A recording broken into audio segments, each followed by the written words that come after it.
कैसे हैं आप सभी। आप लोग देख रहे हैं साइकोलॉजी वर्ल्ड बाय के सर के द्वारा, और इसमें आज हम लोग देखेंगे यूनिट 5। यूनिट 5 का लर्निंग में आपको मिलेगा क्या मिलेगा, क्लार्क हॉल। आपको क्या मिलेगा, क्लार्क हॉल। तो ये क्लार्क हॉल आप देख रहे हैं, ठीक है। इस टॉपिक पे आज हम चर्चा करेंगे। यूसीनेट का एग्जाम में ये चैप्टर से क्वेश्चन आता है, तो इसको आज हम लोग फॉलो करेंगे, देखेंगे क्या होता है ये, ठीक है। तो सबसे पहला यहाँ पर देखिए, इसमें आ रहा है क्लार्क हॉल जो एक प्रमुख व्यवहारवादी है। इसका मतलब क्या है, क्लार्क हॉल जो है एक व्यवहारवादी है। क्लियर हो गया, व्यवहारिस्ट है वो। तो अगर वो क्वेश्चन अगर आएगा तो देखिए, क्वेश्चन को भी हमने ऐसा बना रखा है कि उससे भी कुछ आंसर का पता चले। बहुत कुछ क्वेश्चन से हमें सीखने को मिलता है, ठीक है। तो उसको भी हम लोग देखेंगे। तो यहाँ पर कहा जा रहा है कि क्लार्क हॉल जो एक प्रमुख व्यवहारवादी हैं, उनका सीखने की विधि का क्या नाम है। जो सीखने की विधि जो क्लार्क हॉल दिए थे, उस विधि का क्या नाम है, ठीक है। तो उस विधि का नाम है परिकल्पित निगमनात्मक विधि। कौन विधि, परिकल्पित निगमनात्मक विधि, यानी हाइपोथेटिकल डिडक्टिव मेथड। क्लियर है। तो एक हो गया ये, या तो इसको बोलेंगे हम लोग, मतलब या तो वो बोलेंगे परिकल्पित निगमनात्मक विधि, या बोलेंगे तार्किक निगमनात्मक विधि। तो दोनों में से कोई एक नाम भी रहेगा तो सही हो जाएगा। बुक में आपको एक नाम मिलेगा, दो नाम नहीं देगा, पर हमने यहाँ क्या किया है, दो नाम को दे रखा है, ताकि कभी अगर ऐसा सिचुएशन आए कि वहाँ पर दे दे क्लार्क हॉल का जो व्यवहारवादी है, ठीक है, क्लार्क हॉल जो व्यवहारवादी है, उनका सीखने का विधि का क्या नाम है, तो परिकल्पित भी बोल सकते हो या तार्किक भी बोल सकते हैं। तार्किक यानी लॉजिकल डिडक्टिव, या हाइपोथेटिकल डिडक्टिव मेथड। क्लियर। यहाँ पर देखिए मेथड छूटा हुआ है, यहाँ पर समझ गए आप लोग। तो यहाँ पर हो जाएगा लॉजिकल डिडक्टिव मेथड। आगे बढ़े, नेक्स्ट क्वेश्चन देखिए। क्वेश्चन तो नेक्स्ट नहीं है, क्योंकि हम स्टडी कर रहे हैं, अभी पढ़ा रहे हैं आप लोग को, और ये क्वेश्चन दे नहीं रहे हैं, इसको समझाने के लिए हमने बना रखा है। क्लार्क हॉल द्वारा प्रतिपादित सिद्धांत डैश तथा डैश का एक तार्किक संरचना है। मतलब क्लार्क हॉल द्वारा जो सिद्धांत प्रतिपादित किया गया है, वो किसका एक तार्किक संरचना है, लॉजिकल स्ट्रक्चर है, किसका, तो वो बताना है आप लोग को। तो वो है अभिगृहित तथा प्रमेय, यानी पोस्टुलेट और थ्योरम्स। अभिगृहित यानी पोस्टुलेट तथा प्रमेय यानी थ्योरम्स। यानी क्लार्क हॉल द्वारा प्रतिपादित सिद्धांत अभिगृहित तथा प्रमेय का एक तार्किक संरचना है। यानी क्लार्क हॉल ने जो सिद्धांत प्रतिपादित किया था तार्किक संरचना का, वो क्या है, तो वो अभिगृहित दैट मीन्स पोस्टुलेट और प्रमेय का क्या है, एक तार्किक स्ट्रक्चर है, यानी लॉजिकल स्ट्रक्चर है, ठीक है। कथा अभिगृहित जो अभी आपने देखा, अभिगृहित देखा ना आपने, यानी पोस्टुलेट की जो उत्पत्ति किस तरह से होती है, पोस्टुलेट किस तरह से उत्पन्न होता है, ठीक है, उसके बारे में हम लोग देखेंगे कि यह किस तरह से उत्पन्न होती है। मनुष्य के व्यवहार के बारे में एक सामान्य कथन अभिग्रहित होता है। इसका मतलब क्या हो गया, जो आपका जनरल स्टेटमेंट होता है, जो आपका जनरल स्टेटमेंट होता है, यानी जो वाक्य होता है, यानी जो आप बोलते हैं, ठीक है ना, तो वो स्टेटमेंट यानी कथन जो आपके द्वारा कहा गया है, जिसकी जांच सीधे नहीं की जा सकती है। मतलब उसको क्या किया जाता है, उसको एक्सपेरिमेंट आप नहीं कर सकते हैं, जांच नहीं सकते हैं, परीक्षा नहीं ले सकते उसका डायरेक्ट सीधे सीधे रूप से, ठीक है। तो उसी से क्या होता है, अभिग्रही से प्रमेय की उत्पत्ति हो जाती है। क्या हो जाता है, इसी से अविग्रहित से प्रमेय की उत्पत्ति हो जाती है। यहाँ पर लिखे हम अविग्रहित और यहाँ पर नीचे लिख दिए हैं प्रमेय। ठीक है, देखते हैं समझ में आ रहा है आप लोग को। इसका मतलब ये हो गया कि अगर आपको स्टेटमेंट देते हैं तो वो अविग्रहित कहलाता है, यानी पोस्टुलेट कहलाता है। आपका दिया गया सामान्य कथन, जनरल वाक्य, ठीक है, प्रूफेबल जबकि वो है नहीं, ठीक है, तो उसको कहते हैं अविग्रहित। यहाँ से आप इसको इग्नोर कर दीजिए और डायरेक्ट याद रखिए कि उसको अविग्रहित कहते हैं। क्लियर हो गया।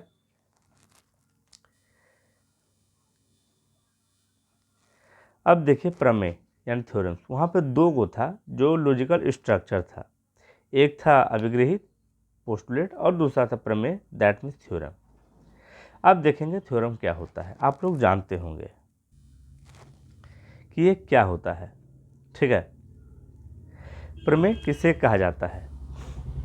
तो कहता है अविग्रहित से तार्किक रूप से, एक तो अविग्रहित से और तार्किक यानी लॉजिकल रूप से कुछ विशेष अनुमान लगाया जाता है। यानी जो जनरल वाक्य बोला था उस वाक्य से कुछ विशेष अनुमान लगाया जाता है।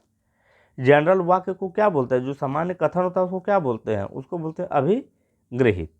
क्लियर, यानी पोस्टुलेट बोलते हैं। और उस जो सामान्य वाक्य बोला गया है और उसी से जो अनुमान हम लगाते हैं उसी को बोला जाता है थ्योरम, दैट मीन्स प्रमेय। क्लियर।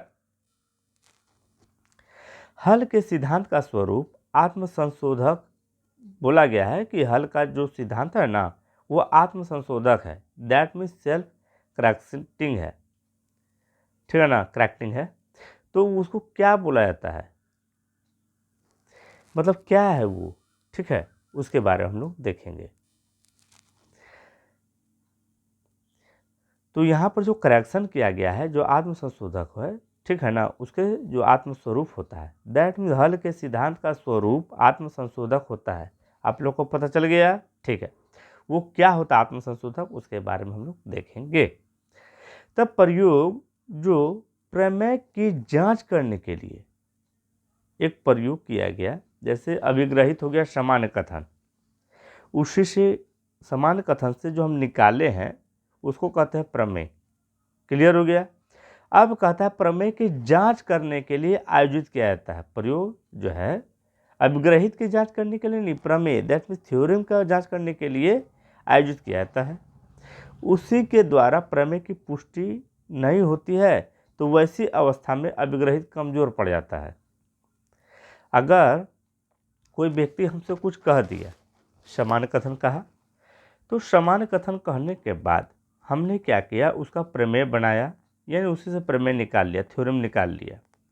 अब उस थ्योरम की जब हम जांच किए तो देखें न, जो सामान्य कथन से जो प्रमेय निकला था वो पुष्टि नहीं करता है, अप्रूवल नहीं देता है, एक्सेप्ट नहीं करता है, स्वीकृति प्राप्त नहीं होता है, ठीक है, सही जांच नहीं होता, पुष्टि नहीं होता उसका।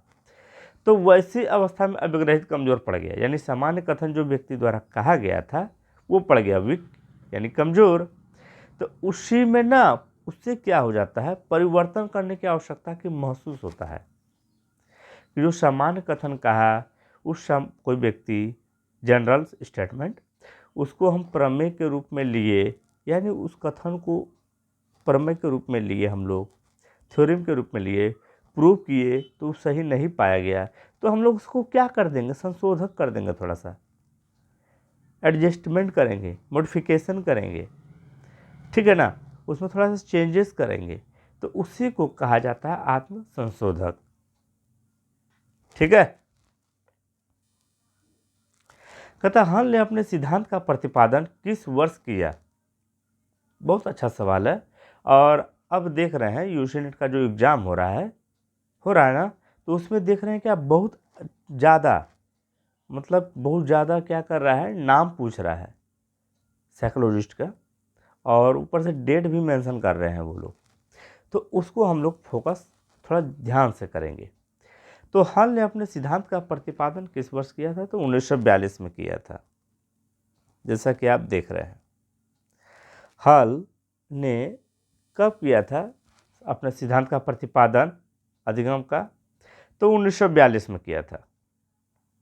क्लियर हो गया। जब उन्होंने 1942 में किया था तो उसमें 16 अभिग्रहित थे, यानी जनरल स्टेटमेंट 16 था, और उस स्टेटमेंट से निकाला गया प्रमेय जो था, थ्योरम जो था, उसकी संख्या 133 थी, यानी 133। तो ये बात कब की है? तो ये बात 1942 की है। बट 1942 से उन्होंने बाद में क्या किया, उसका संशोधन किया, ठीक है। और बाद में 1953 में, कब? 1953 में इन्होंने क्या कहा कि उन्होंने 16 अभिग्रहित के जगह 17 दे दिया, यानी जनरल स्टेटमेंट जो था, वो जनरल स्टेटमेंट कितना दे दिए हुए? वे 17 दे दिए। और प्रमेय की जो संख्या थी, ठीक है, जो यानी जो जनरल स्टेटमेंट से जो निकाला गया था थ्योरम, उसकी संख्या 133 का 33 रह गया। तो इस बात को याद रखेंगे, कहीं कहीं आपको 1942 मिलेगा तो कहीं कहीं 1953 मिलेगा। बात समझ में आ रहा है आप लोग को? इसके बाद ध्यान दीजिएगा कि हल के सिद्धांत को 3 प्रमुख भागों में विभाजित किया गया है। देखिएगा यहाँ पे क्या हो गया, थोड़ा सा जानकारी मिल गया है आपको। यहाँ पर क्वेश्चन अराइज नहीं किया गया है, यहाँ पर बताया यह गया है कि हल के जो मतलब सिद्धांत थे उसको 3 प्रमुख भागों में, 3 प्रमुख यानी कोर यानी मेन मुख्य भागों में बांटा गया है। तो उनके नाम आपको बताने हैं। तो 3 नाम क्या क्या हैं, ठीक है। तो पहला यहाँ पर देखिए, अभिग्रहित वार मुख्य सैद्धांतिक संप्रदाय। क्या दिया गया है? अभिग्रहित वार मुख्य सैद्धांतिक संप्रदाय। That means major theoretical concept postulates wise, यानी अभिग्रहित वार के अनुसार सैद्धांतिक मुख्य सैद्धांतिक संप्रदाय। क्लियर हो गया? ये था पहला। सेकंड नंबर में आप देखेंगे यहाँ पर, तो आपको ख नंबर में, पहला तो क नंबर था, इसका हम लोग ख नंबर पढ़ रहे हैं।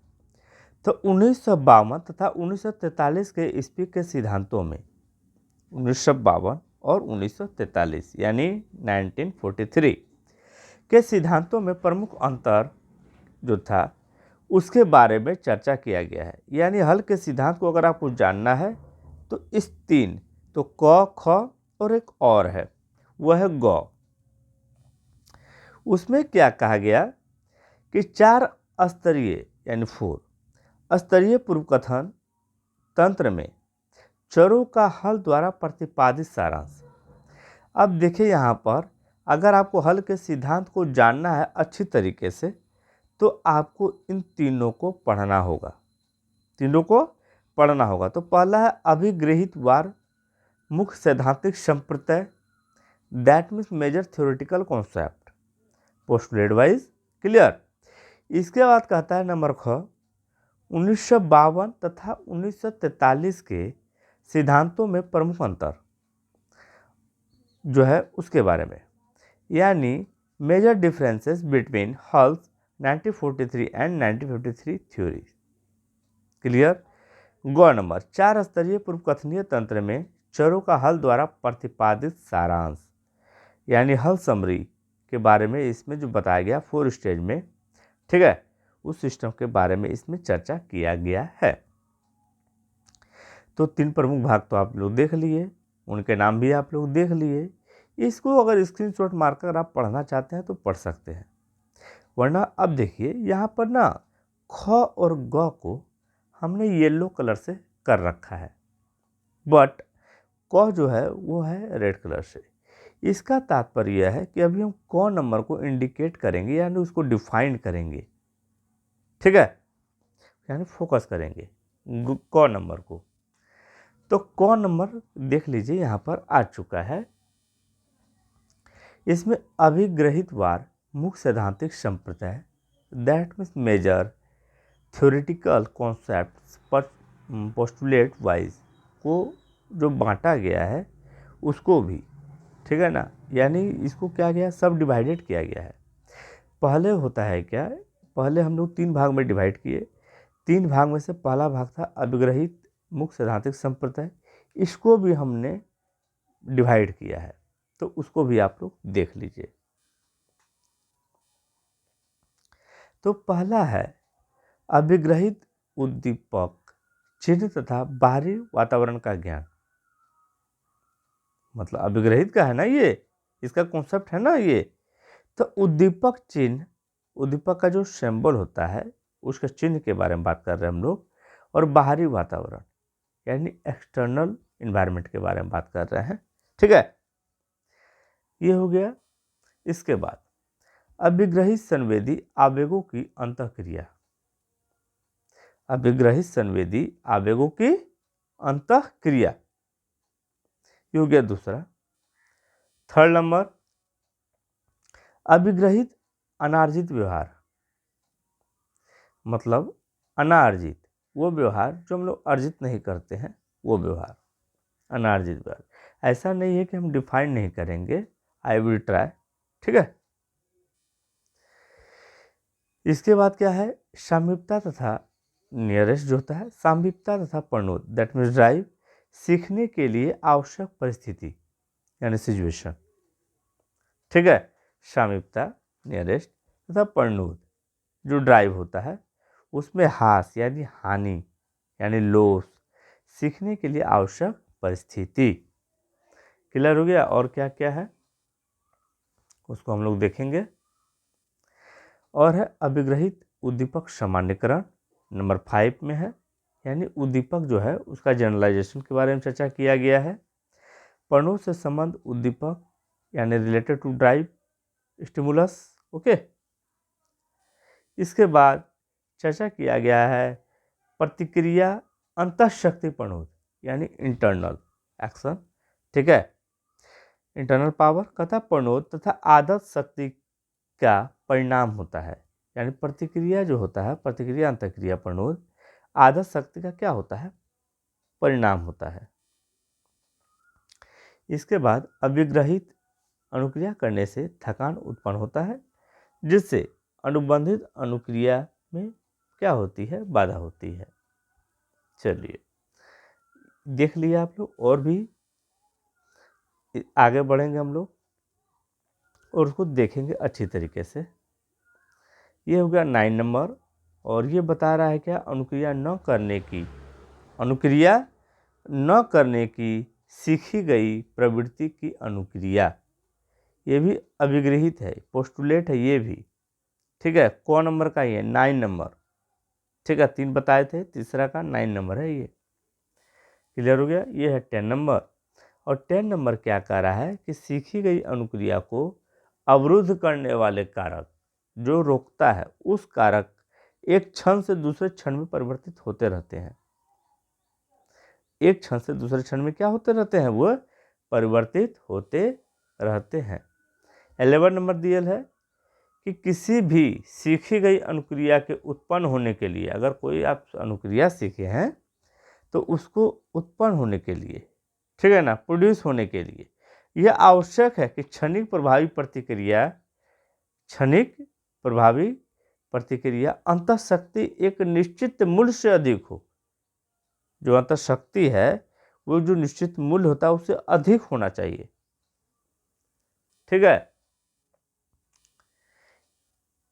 12 नंबर, दैट मीन्स 12 नंबर, अभिग्रहित किसी भी सीखी गई अनुक्रिया के होने की संभावना, होने की संभावना यानी जो होता है ये क्या होता है, कार्य का परिणाम होता है, संयुक्त कार्य का, मतलब मिला जुला जो वर्क होता है उसका ये क्या होता है, परिणाम होता है। इसके बाद अभिग्रहित एसआर का मूल्य अधिक होने से एस तथा आर के बीच जो होता है अंतर्निहित जो होता है, जो लेटेंसी होती है वो डिक्रीज हो जाती है, कम हो जाती है, यानी कम होता है उसमें। ठीक है, बताएंगे एसआर क्या है, सब बताएंगे।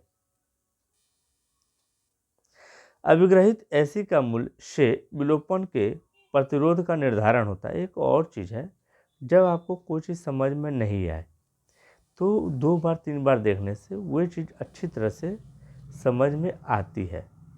और ये 15वां नंबर है, और इसमें कहा गया है कि अभिग्रहित दैट में सीखी गई अनुक्रिया का प्राचुर्य जो मात्रा होती है, प्राचुर मात्रा का बात कर रहे हैं हम लोग यहाँ पे, कभी कम बेसी के साथ परिवर्तित होता है। प्राचुर मात्रा वह मात्रा जितना मात्रा आपको उत्पन्न होना चाहिए उसमें कम बेसी के साथ परिवर्तित होता है। ये भी अभिग्रहित यानी पोस्टुलेट में बताया गया है, इसका कॉन्सेप्ट है ये। जितना हम बताएं उसको देख लीजिएगा, ये सारा कॉन्सेप्ट है, ये सारा कॉन्सेप्ट है अभिग्रहित वार का या अभिग्रहित का, दैट मीन्स पोस्टुलेट का। आप लोग को समझ में अच्छी तरह से आ रहा होगा मेरे कहने का क्या अर्थ है। जब किसी एक परिस्थिति में दो या दो से अधिक असंगत अनुक्रियाएं होती है, जब कोई पार्टिकुलर एक परिस्थिति होता है और उसमें दो या दो से अधिक असंगत यानी इरेगुलर, ठीक है ना, अनुक्रिया जो होती है, उस अनुक्रिया का जिसका बी अधिक होता है कि होने की संभावना, जो पॉसिबिलिटी होती है वो अधिक होती है, जो प्रोबेबिलिटी होती है वो अधिक होती है, जो संभावना होती है वो अधिक होती है। ठीक है। अभिग्रहित वैयक्तिक यानी अभिग्रहित जो होता है वैयक्तिक भी होता है, इंडिविजुअल। ठीक है। अब देखिए पहला वाला हो गया खत्म, समाप्त।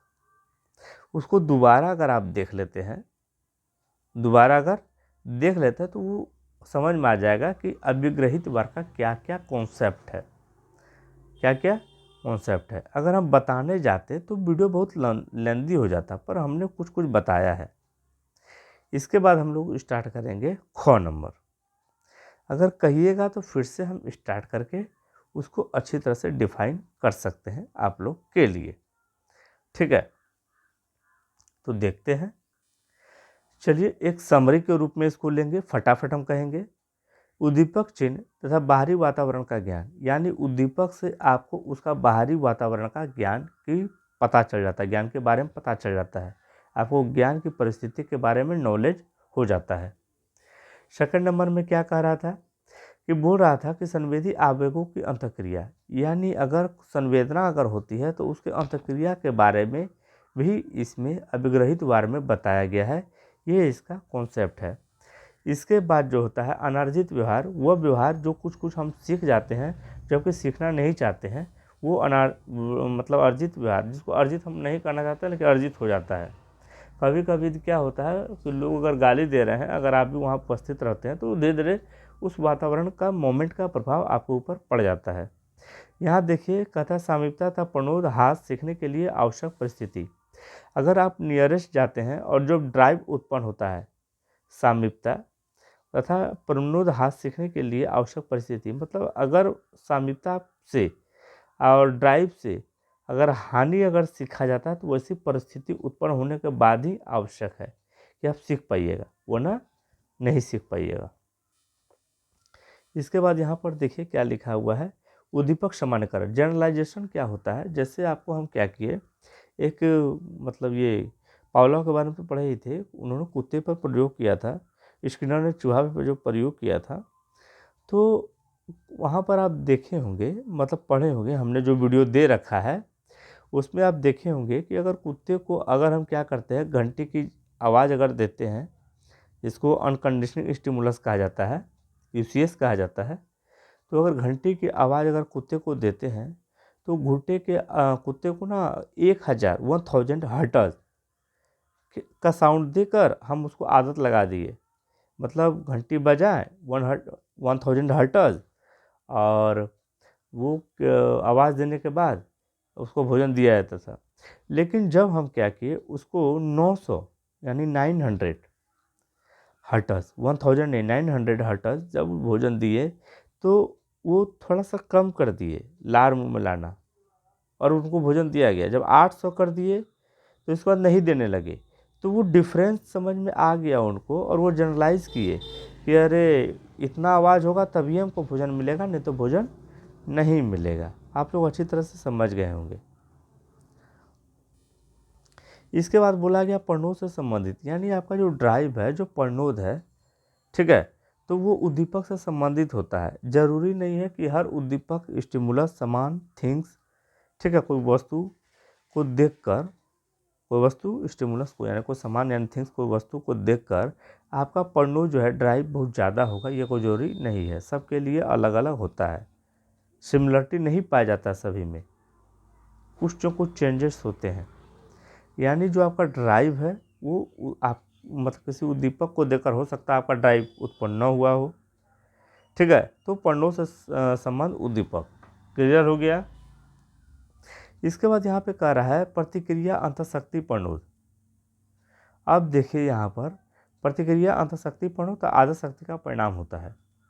अब कभी कभी क्या होता है, खैनी खाने वाला देखिए कैसे खैनी खा रहा है, ठीक है, तो क्या होता है अंदर से इच्छा हुआ, वो चुनौती निकाला, लिया और घस के खा गया। तो आपको क्या लगता है, आपको क्या लगता है, क्या लगता है आपको कि बस खाली खैनी खाएं और हो गया उनका? नहीं, वो अंतर से इच्छा होता, खा भी लेते हैं, उनको पता भी नहीं चलता है।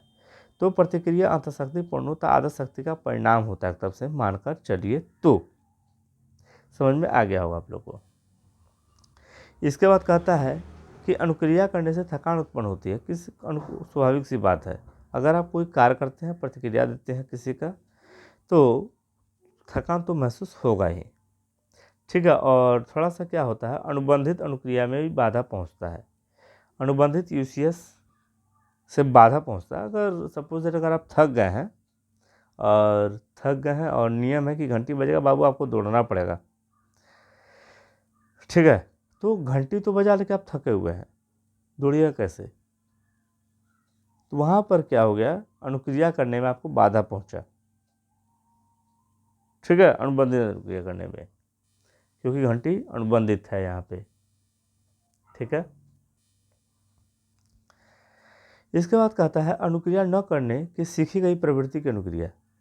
अगर आप अनुक्रिया न करते हैं तो सीखी गई प्रवृत्ति की अनुक्रिया, जैसे कि अभी हम बताएं कि एक कुत्ता था, उसको 1000 हर्ट्ज पर दिया गया घंटी का साउंड पे भोजन, लेकिन जब हम क्या किए, उसको 800 पे, मतलब 800 हर्ट्ज पे उनको दिए, तो वो क्या किया, उस पर कर भी नहीं किया अनुक्रिया, जान गया कि अरे ख़त्म, वो विभेदन कर लिया एक तरफ से वो कि नहीं, हमको भोजन नहीं मिलेगा, हमको लार नहीं लाना है मुँह में, ठीक है।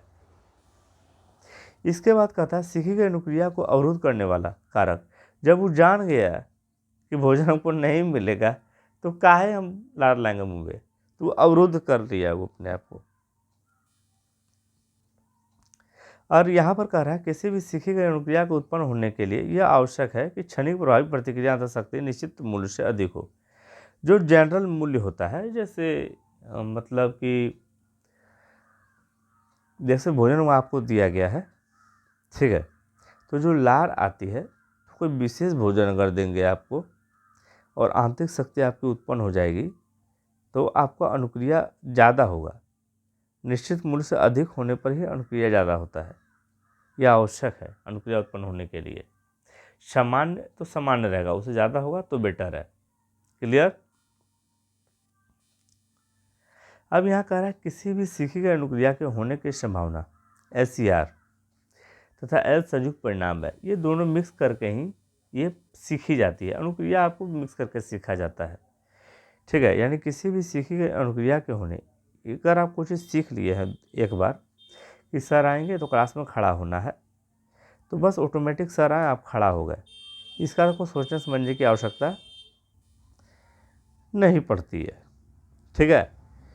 यहाँ पर नीचे देखिएगा SR का मूल्य अधिक होने से S तथा R के बीच अंतर्निहित जो लेटेंसी होता है, वो लेटेंसी कम हो जाता है। इसका मतलब क्या हो गया, जो SR अगर अधिक हो जाता है, ठीक है ना, तो S तथा R के बीच जो लेटेंसी होता है, क्या हो जाता है, लेटेंसी होता है वो कम हो जाता है, ठीक है।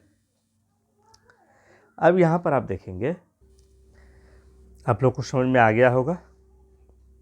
अब यहाँ देखिए 14 नंबर में, 14 नंबर में मूल्य से जो वैल्यू होता है से विलोपन के प्रतिरोध का निर्धारण होता है। यानी जितना जिसका मूल्य होता है उसी हिसाब से उसका विलोपन के प्रतिरोध का निर्धारण भी होता है। मूल्य अधिक रहा तो विलोपन के प्रतिरोध का निर्धारण होगा, ठीक है। अब मूल्य अगर कम रहा तो उससे भी निर्धारण होता है, यानी अधिक हो या कम हो तो उससे निर्धारण होता है, ठीक है।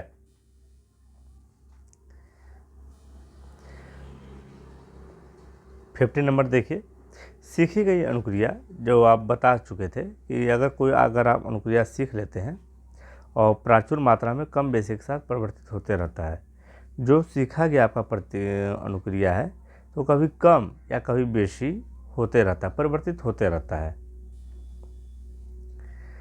कहता है जब एक ही परिस्थिति में दो या दो से अधिक असंगत अनुक्रियाएं, ऐसा अनुक्रिया जो असंगत हो, संगत न हो, ठीक है, तो उस अनुक्रिया जिसका बी अधिक होता है के होने के लिए संभावना अधिक होती है, जिसका अंतःशक्ति ज़्यादा होता है उसका क्या हो जाता है, संभावना, पॉसिबिलिटी जो होती है अनुक्रिया करने की वो अधिक होती है जब दो में से कोई अगर एक हो। जैसे एक था राम, एक था श्याम, दोनों भाई था, तो अनुक्रिया करने का जो था बी को जो ज़्यादा चाहत था, तो अगर बी को ज़्यादा चाहत था, या सॉरी राम और श्याम का चर्चा कर रहे हैं, तो राम को अगर ज़्यादा चाहत था तो राम अधिक अनुक्रिया करेगा और श्याम कम अनुक्रिया करेगा, ऐसा पॉसिबिलिटी, संभावना होती है। अब यहाँ देखिए व्यक्तिक, इंडिविजुअल, इसमें अभिग्रहित वार में इंडिविजुअल को भी क्या किया गया है, महत्व दिया गया है, कॉन्सेप्ट दिया गया है। कहता है अब देखिए हम लोग ख नंबर पढ़ेंगे, जिसमें आप देखेंगे कि बता ही दिए थे कि 1952 तथा 1943 यानी 1952 एंड 1943 के सिद्धांतों में प्रमुख अंतर, दैट मीन डिफरेंस के बारे में चर्चा करेंगे हम लोग, ठीक है। तो इसमें जो डिफरेंस है उस डिफरेंस को देखेंगे कि क्या क्या डिफरेंस है। कहता प्रोत्साहन अभिप्रेरण, पहला इंसेंटिव मोटिवेशन। कौन? इंसेंटिव। एगो और चीज़ देखिएगा, यूसीनेट का जब सिलेबस देखिएगा तो इंसेंटिव एक टॉपिक है, उस टॉपिक पे विशेष रूप से पूरा चर्चा किया गया है। अगर वो चैप्टर अगर पढ़ाएंगे तो उसका वीडियो घंटा, आधा घंटा, 1 घंटा का जरूर होगा, ठीक है। तो हम लोग उसको भी देखेंगे, लेकिन आज थोड़ा सा तो देखना ही है हम लोग को। तो प्रोत्साहन अभिप्रेरण के बारे में, ठीक है, उसमें अंतर होता है, यानी जो 1952-1943 के सिद्धांतों का प्रमुख जो डिफरेंस है उसमें प्रोत्साहन अभिप्रेरणा जो होता है उसका भी हाथ है, मतलब उसमें अंतर पाया जाता है। उद्दीपक, तीव्रता, गत्यात्मकता, स्टिमुलस, इंटेंसिटी, ठीक है, डायनेमिक्स, इसमें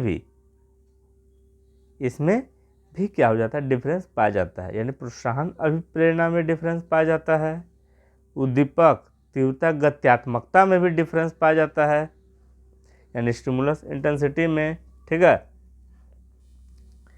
इसके बाद प्रणोद हास से प्रणोद उद्दीपक हास में परिवर्तन, प्रणोद हास से लेकर प्रणोद उद्दीपक हास में भी, इसमें भी क्या पाया जाता है, 1952 और 1943 के बीच में जो दिया गया था उसमें इसमें भी अंतर था। और भिन्नात्मक पूर्वपादित लक्ष्य अनुक्रिया, that means fractional antedating goal response, तो इसमें भी क्या पाया जाता है, डिफरेंस पाया जाता है, ठीक है।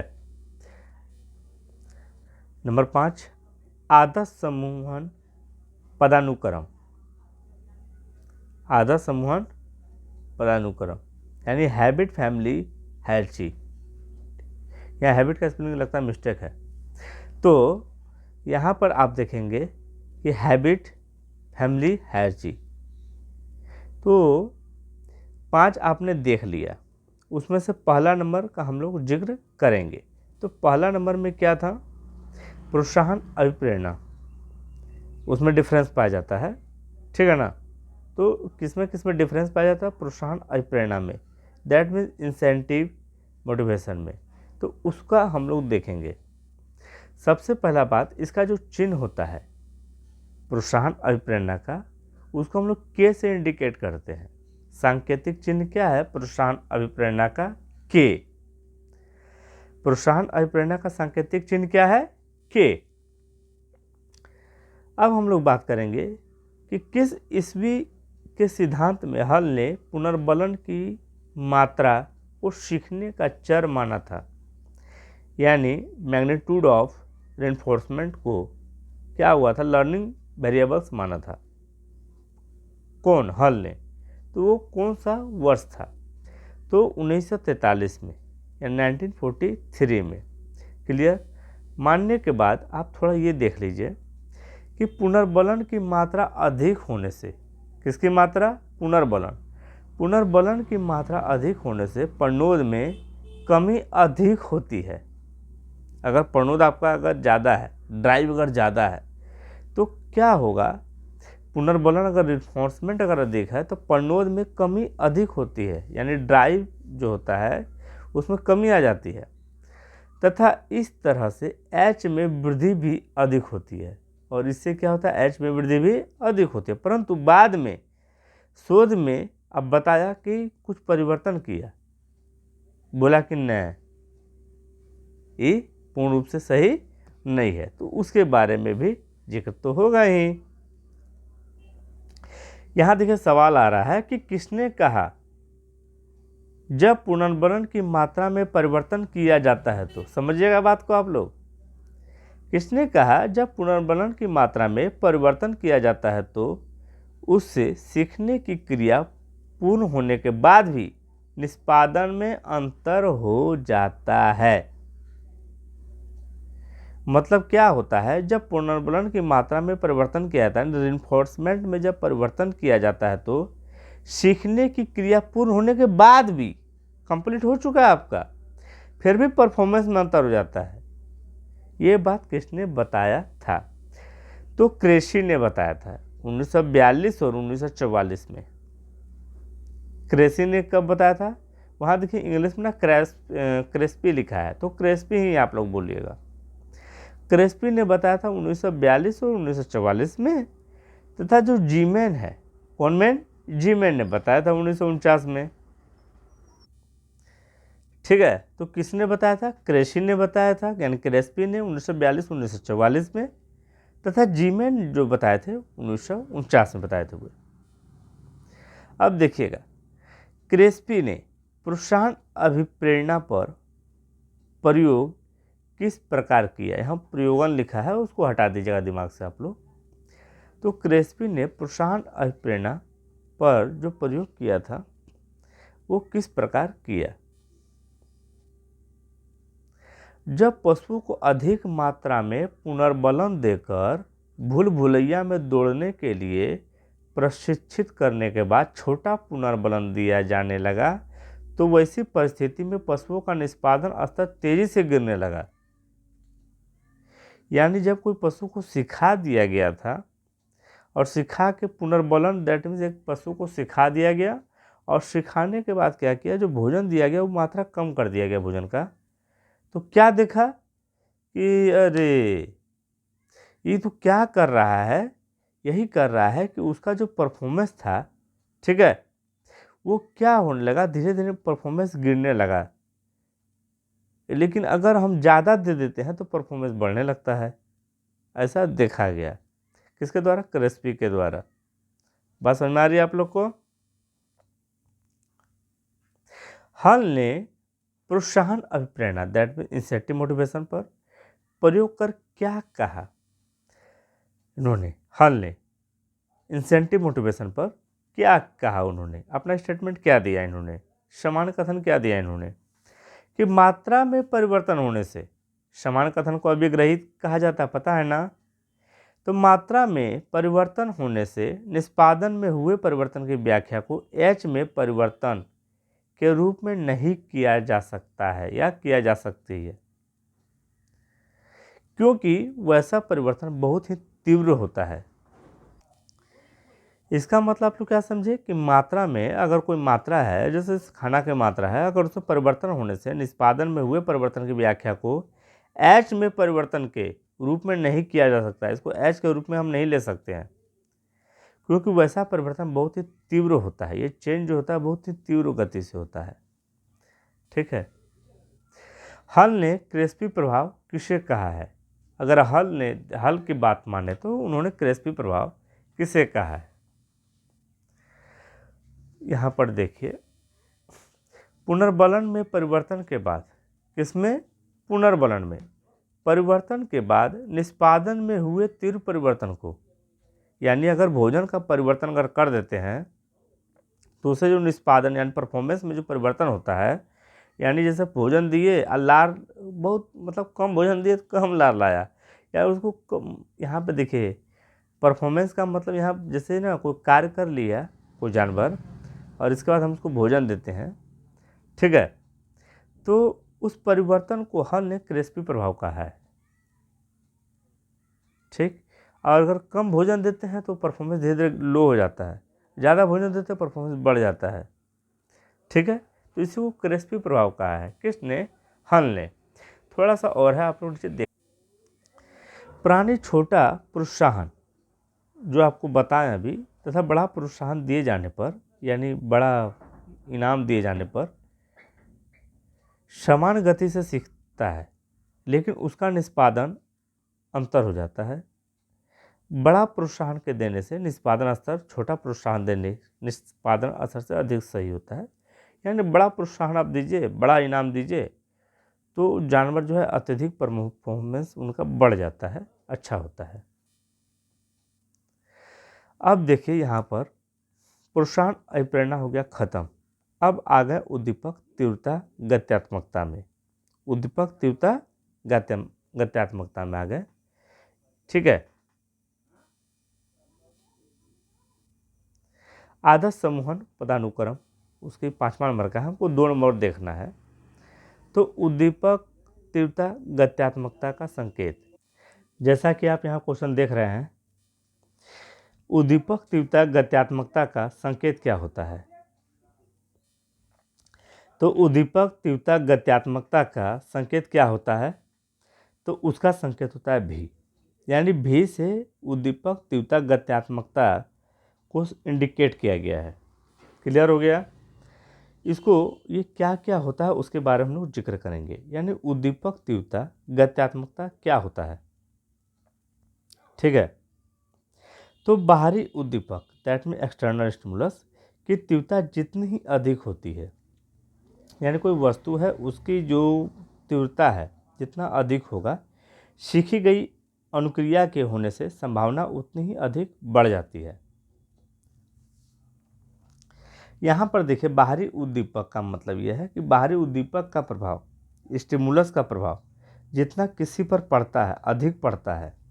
जैसे मेरे ऊपर बाहरी उद्दीपक का प्रभाव अगर अधिक पड़ता है, ठीक है, तो सीखी गई अनुक्रिया, जो हमारा सीखा गया अनुक्रिया है, उस होने की संभावना उतनी ही अधिक बढ़ जाती है। मतलब जो हम सीखे हैं उसको करने की अनुक्रिया बढ़ जाती है।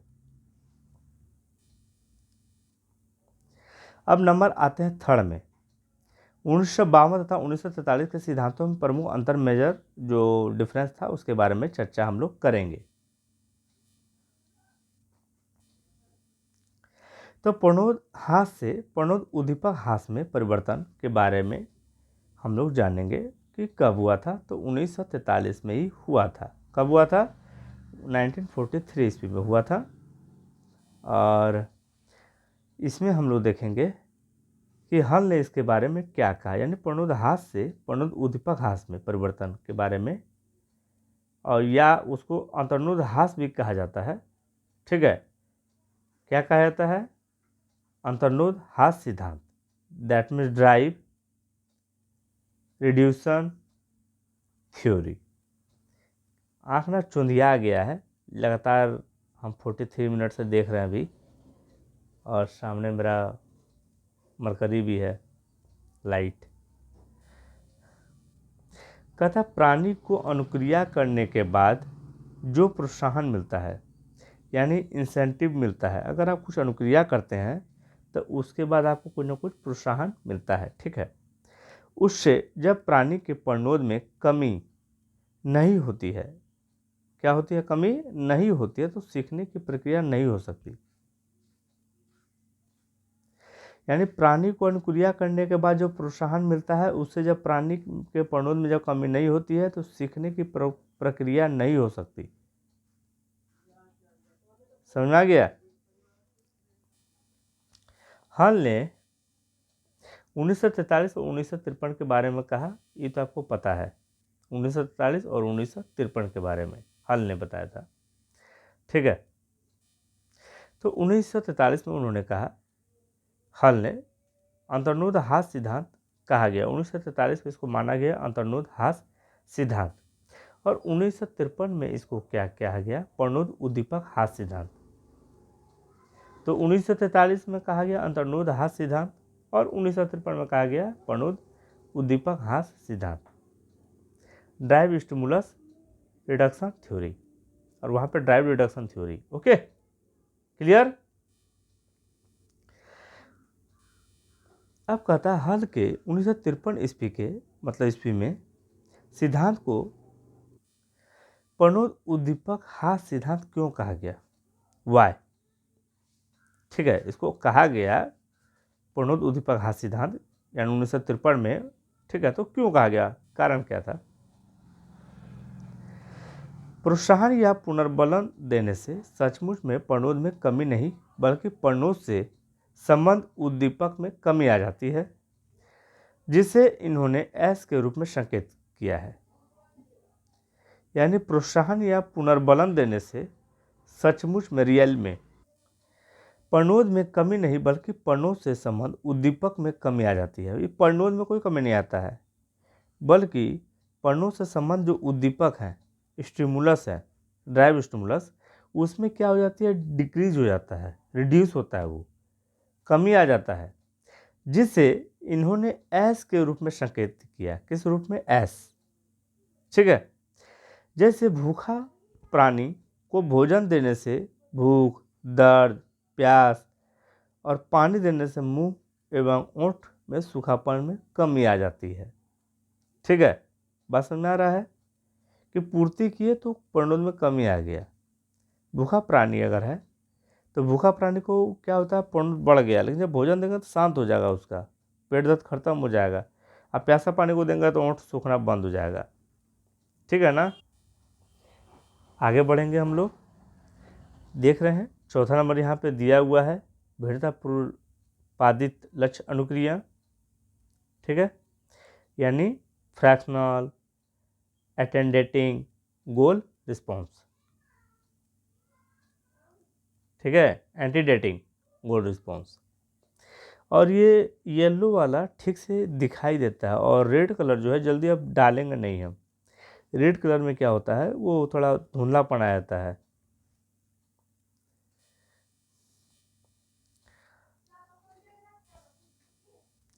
तो भिन्नता भिन्नात्मक पूर्वपादित लक्ष्य अनुक्रिया, that means fractional antedating gold response का संकेत क्या होता है, और यह क्या होता है।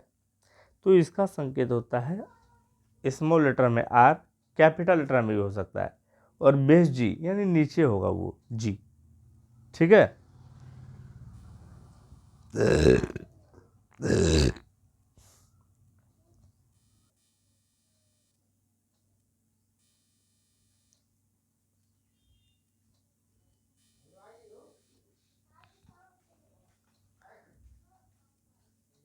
समझे।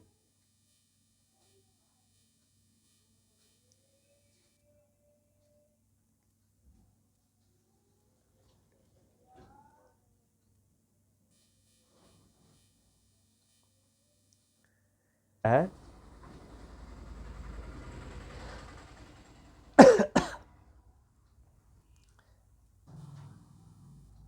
तथा आपको यहाँ पर देखिएगा, ध्यान दीजिएगा, बाइक वाला पार हो रहा है, गाड़ी वाला पार हो रहा है, डिस्टर्ब। चलिए हम लोग देखते हैं, यहाँ पर आप देखिए, यहाँ पे हम बता रहे हैं कि कुछ अंश जो होता है, जब कि एक बक्सा है, बक्सा में अनुक्रिया करके वो लक्ष्य पर पहुँचने का प्रयास करता है, तो तब तक वो बीच में है, कंप्लीट नहीं किया टास्क अपना कोई जानवर। तो वो क्या कर रहा है, लक्ष्य पर पहुँचने के लिए बीच में ही मुँह चबाना, लार टपकाना, ये सब प्रारंभ कर देता है। ये सब ना क्या हो जाता है, लक्ष्य अनुक्रिया का अंश है।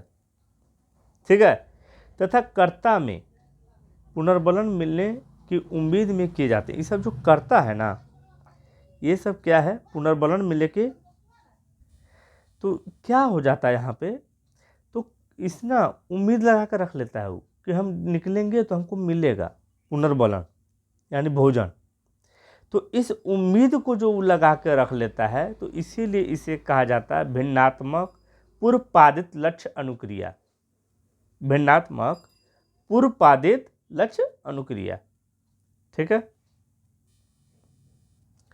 अब कहता है भिन्नात्मक पूर्वपादित, यहाँ पूर्वपादित होगा। लक्ष्य अनुक्रिया के दो मुख्य विशेषता है, उनके नाम क्या है? किसका? भिन्नात्मक पूर्वपादित लक्ष्य अनुक्रिया का। ठीक है। तो पहला है मुख्य अनुक्रिया, अर्थात आर का हमेशा कुछ अंश होता है। जो मेन अनुक्रिया होता है, यानी आर जो होता है, आर, ठीक है, तो उसका कुछ अंश होता है। और दूसरा नंबर, प्राणी में कुछ दैहिक उत्तेजन उत्पन्न भी होता है। इसमें दैहिक उत्तेजना, स्टिमुलेशन उत्पन्न होता है। देख लिए दोनों का दोनों आप लोग। इस तरह के उत्तेजन जो उत्पन्न होता है उसे एस कहा जाता है। इसको एस से डिनोट करेंगे हम लोग, सेकंड वाला को, दैहिक उत्तेजन को एस से, और जो मुख्य अनुक्रिया होता है उसको आर से। तो चलिए आगे बढ़े।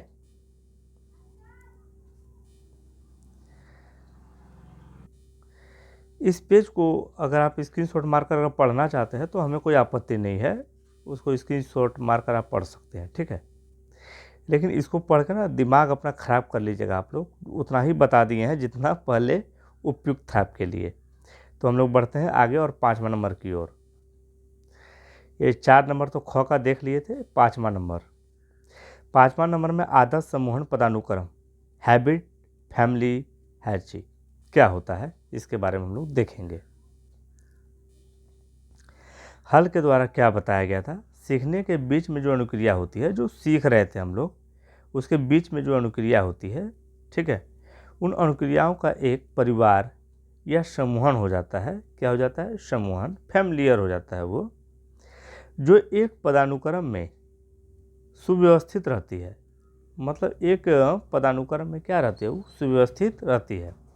प्राणी अनुक्रिया में से उस अनुक्रिया को करता है जिसके करने के तुरंत बाद पुनर्वनन मिलता है।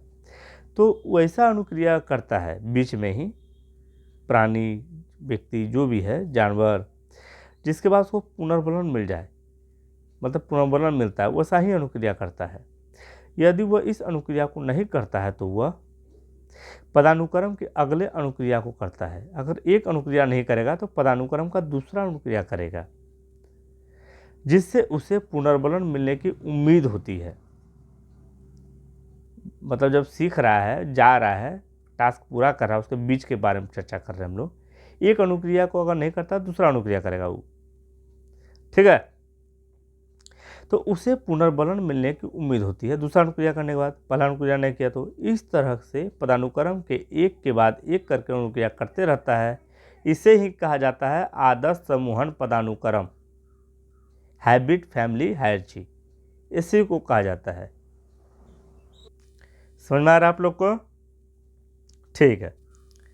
अब देखिए, खत्म हो गया थर्ड वाला में हम लोग पढ़ेंगे। मुख्य 3 भागों में बांटा गया था हल के सिद्धांत को। तो प्रथम खत्म, ख नंबर भी खत्म, ग नंबर हम लोग पढ़ेंगे। मतलब 4 स्तरीय पूर्वकथनीय तंत्र में चरों का हल द्वारा प्रतिपादित सारांश के बारे में चर्चा करेंगे हम लोग। ठीक है ना? तो वो क्या था? वो था 4 बांटा गया 3 में, उसको 3 बनाया गया। कहता सिद्धांत में 3 तरह के चर, स्वतंत्र चर, मध्यवर्ती चर और आश्रित चर को लिया गया है हल के सिद्धांत में।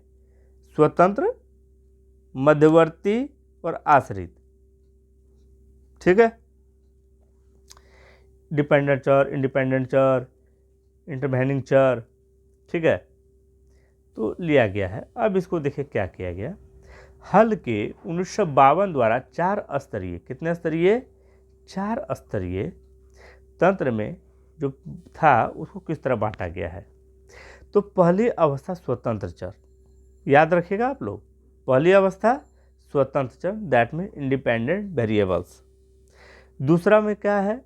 दूसरी तथा तीसरी अवस्था मध्यवर्ती चर, इंटरवेनिंग वेरिएबल्स। ठीक है?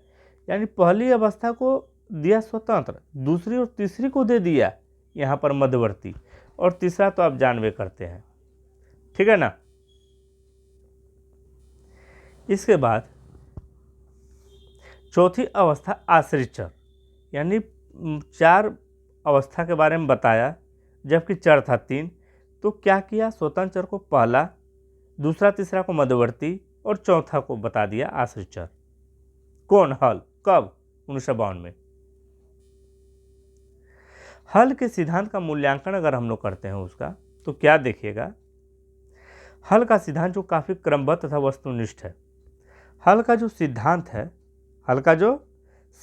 है, ठीक है ना, जो थ्योरी है वो क्या है, क्रमबद्ध है और वस्तुनिष्ठ है, यानी ऑब्जेक्टिव है, सब्जेक्टिव नहीं। हल का सिद्धांत एक आत्मसंशोधक सिद्धांत भी है। क्या है? एक आत्मसंशोधक। बताए थे क्या होता है आत्मसंशोधक। इसके बाद अगर प्रमेय दैट मीन्स थ्योरी को सिद्धांत मतलब सिद्ध करने के लिए किए गए प्रयोग द्वारा प्रमेय सिद्ध हो जाता है तो अभिग्रहित को अपने आप में सही मान लिया जाता है, यानी जनरल स्टेटमेंट को सही मान लिया जाता है, अन्य तो फिर आप जानवे करते हैं। इसके बारे में हम बताए भी थे। इसके बाद इसकी कुछ सीमाएं हैं। तो हल के अनुसार सीखने के लिए अर्थात एच के लिए पुनर्बलित प्रयास, कौन प्रयास? पुनर्बलित प्रयास का देना अनिवार्य है। दूसरे शब्दों में साफ साफ में कहें, यदि प्राणी को उद्दीपक के प्रति अनुक्रिया करने के बाद, रिस्पॉन्स करने के बाद पुनर्बलन नहीं दिया जाता है तो सीखने की प्रक्रिया संभव नहीं है। ये बात, इसकी सीमा बताया गया। ठीक है। टॉलमैन ने 1931 में और ब्लोजेट ने 1929 द्वारा अपने प्रयोग में कहा कि सीखने के लिए पुनर्बलन की आवश्यकता नहीं होती है। मतलब सीखना अगर आपको है तो रिइंफोर्समेंट की कोई आवश्यकता नहीं है। यदि उसकी अभिवृत्ति निष्पादन, यानी जो परफॉर्मेंस होता है, जो निष्पादन होता है, वो निष्पादन लिखा हुआ है तो हमने निष्पादन पढ़ दिया, जो कि निष्पादन होगा के रूप में किया जाता है, के रूप में किया जाता है तो पुनर्बलन क्या हो जाता है कि जरूरत पड़ती है। यानी टॉलमैन और ब्लोजेट के द्वारा 1929 द्वारा कहा गया कि ऐसे तो पुनर्बलन की आवश्यकता नहीं है, लेकिन यदि अभिव्यक्ति निष्पादन, ठीक है, अभिव्यक्ति निष्पादन के रूप में किया जाता है तो आवश्यकता पड़ सकता है। अब देखिए कुछ सीमाएं और भी है। कहता हर्गेन हान 1988 में कहा, 1988 में, कि हल का सिद्धांत प्रयोगशाला से बाहर के व्यवहारों की व्याख्या करने बहुत महत्वपूर्ण भूमिका नहीं निभाता है। यानी प्रयोग के बाहर अगर एक्सपेरिमेंट करेंगे हल का सिद्धांत को तो महत्वपूर्ण भूमिका नहीं निभाएगा। ये हर्गेन हान ने ऐसा कहा। कब? 1988 में। इसका कारण क्या है कि नहीं निभा सकता है? ठीक है ना। तो होता क्या है कि पहले संक्रियात्मक ऑपरेशनल रूप से परिभाषित करना आवश्यक है, जो प्रयोगशाला से बाहर के व्यवहार का अध्ययन में हमेशा संभव नहीं है। अगर क्या करते हैं, संक्रियात्मक ऑपरेशन अगर हम करते हैं तो ऑपरेशन एक हमको प्रयोग में ही करना होगा, हमको बाहर में संभव जल्दी नहीं है। ठीक है, ये सीमा है, इसका लिमिटेशन है। हल के सिद्धांत की आलोचना परिणात्मक कारकों के भी आधार पर किया गया है। परिणाम जो प्राप्त होता है, अंत में जो फल प्राप्त होता है, ठीक है, और ये परिणात्मक जो होता है क्वांटिटेटिव फैक्टर्स के आधार पर भी किया गया है। आलोचक का मत है कि चरों के प्रति उनके परिणात्मक दृष्टिकोण अपरिपक्व थे, परिपक्व नहीं थे, पूरी तरह से नहीं हुआ था वो परिपक्व, वो अपरिपक्व थे, ऐसा कहा गया है। आगे बढ़े। हल के सिद्धांत के अनुसार स्वतंत्र चर के मूल्य को ज्ञात कर लेने के बाद, हल के द्वारा बताया गया कि स्वतंत्र चर का मूल्य अगर आप ज्ञात कर लेते हैं तो मध्यवर्ती चर के मान या मूल्य को ज्ञात किया जाता है और फिर इसके आधार पर आश्रित चर के मान को ज्ञात किया जाता है। ये बताया गया। मतलब हल के सिद्धांत के अनुसार स्वतंत्र चर के मूल्य को ज्ञात कर लेने के बाद मध्यवर्ती चर के मान और मूल्य को ज्ञात किया जाता है और फिर इसके आधार पर आश्रित चर को ज्ञात किया जाता है। ठीक है, तीनों चर को इस प्रकार रखा गया है हल के सिद्धांत की, ये भी सीमा है। हल के सिद्धांत के अनुसार स्वतंत्र चर के मूल्य को ज्ञात कर लेने के बाद, ठीक है, ये तो सेम हो गया। आगे बढ़ते हैं। गलतियां हमसे भी होती है और मैं स्वीकार भी करता हूँ। गलती स्वीकार कर लेना बहुत बड़ी बात होती है, सबकी बस की बात नहीं होती है। कुछ परिस्थिति ऐसी हो जाती है ना जिसमें क्या होता है, पूर्वानुमान लगाना संभव नहीं हो पाता है। अगर आप पूर्व अनुमान लगाते हैं कुछ परिस्थिति में तो संभव नहीं हो पाता है। जैसे सीआईडी देख लीजिए, पता नहीं चलेगा कि इसमें कातिल कौन है। कई परिस्थिति ऐसी जैसे प्राणी में प्रणोद दर्दपूर्ण उद्दीपक यानी पेनफुल स्टिमुलस जैसे बिजली का आघात से उत्पन्न किया जा रहा है। ऐसी परिस्थिति में के का अर्थ क्या होगा यह निश्चित करना थोड़ा सा मुश्किल है।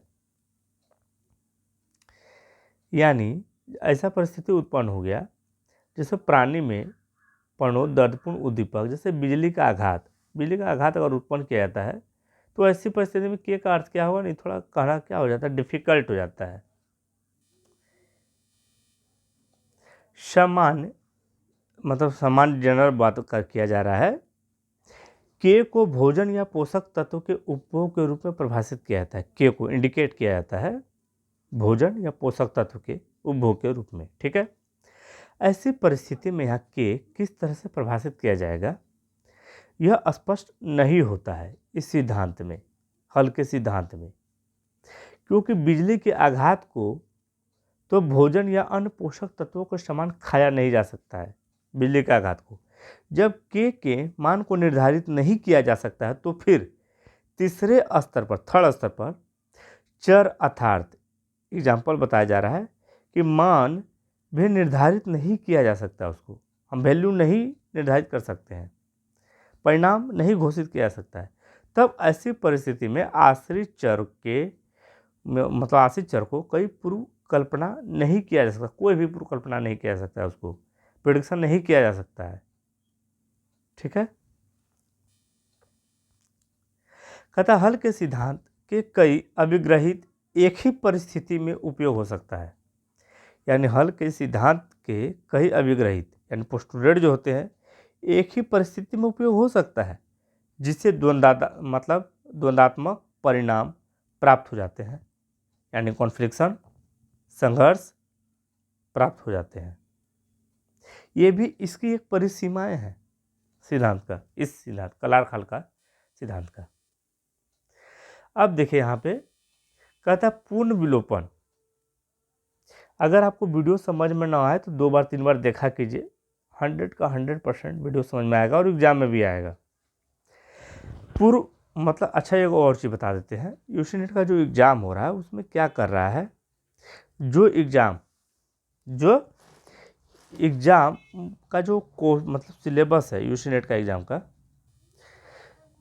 उसमें आप क्या देखेंगे, जो इजी चैप्टर पहले हो चुका है उससे नहीं पूछता है, कुछ अलग चैप्टर से पूछता है। और आप लोग क्या करते हैं, जब चैप्टर का नाम कुछ अलग होता है ना तो आप लोग स्टडी करना बंद कर देते हैं, देखते ही नहीं है, बोले अरे क्या है हम नहीं समझ पाएंगे, तो फिर नेट नहीं निकलेगा ना। एग्जाम में वही चीज़ पूछा जाएगा जो आपको नहीं आता हो, वो चीज़ क्यों पूछेगा जो आपको आता हो। तो कुछ ऐसे चैप्टर भी आते हैं जो आपने सुना भी नहीं है, तो वैसा वीडियो देखा कीजिए आप लोग, ठीक है। तो पूर्ण विलोपन जो कंप्लीट रूप से एक्सट्रैक्शन जो होता है उत्पन्न करने के लिए कितने अपूर्ण बलित प्रयास की आवश्यकता होती है, ठीक है। कितना मतलब अपूर्ण बलित प्रयास, पूर्ण रूप से नहीं, अपूर्ण बलित प्रयास किया जाता है पूर्ण बल से। तो हल के 3 अभिग्रहित का उपयोग किया जा सकता है। कितना? 3। समझ में आ गया आप लोग को। तो यहाँ पर आप लोग देख रहे हैं कि पूर्ण विलोपन उत्पन्न करने के लिए कितने अपूर्ण बलित प्रयास यानी नो रिइंफोर्समेंट ट्रायल की आवश्यकता होती है, कोई मतलब कोशिश नहीं, प्रयास नहीं, ठीक है। तो हल के 3 अभिग्रहित का उपयोग किया जा सकता है। क्लियर हो गया। हल का सिद्धांत।